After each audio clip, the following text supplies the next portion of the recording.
మూడవ పాయింట్, కొన్ని వేల మంది తెలంగాణ నుంచి ఇతర దేశాలలో డాక్టర్లుగా ఈరోజు పనిచేస్తున్నారు.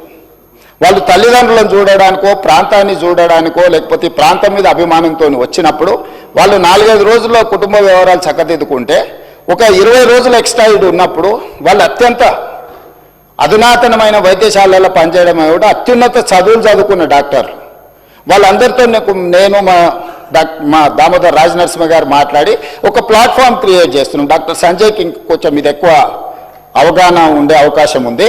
ఆ డాక్టర్లు అందరినీ ఆన్లైన్లో ఒక వెబ్సైట్ క్రియేట్ చేస్తున్నాం.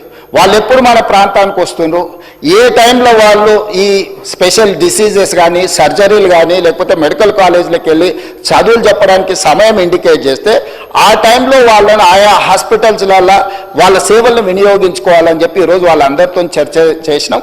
వాళ్ళందరినీ కూడా ఒక కొలికి పట్టుకొచ్చినాం అధ్యక్ష.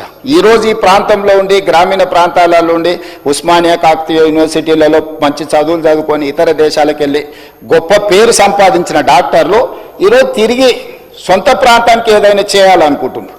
ఇప్పటి వరకు ఎలాంటి వెసులుబాటు లేదు.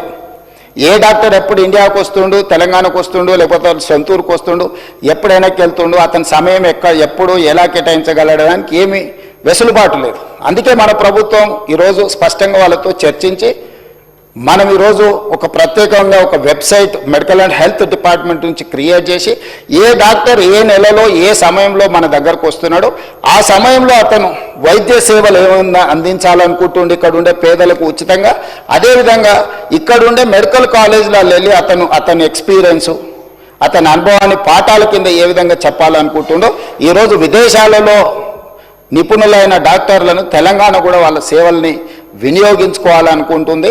కాబట్టి వాటికి కూడా ఒక ప్రత్యేకమైన ఏర్పాట్లను చేస్తున్నాం అధ్యక్ష.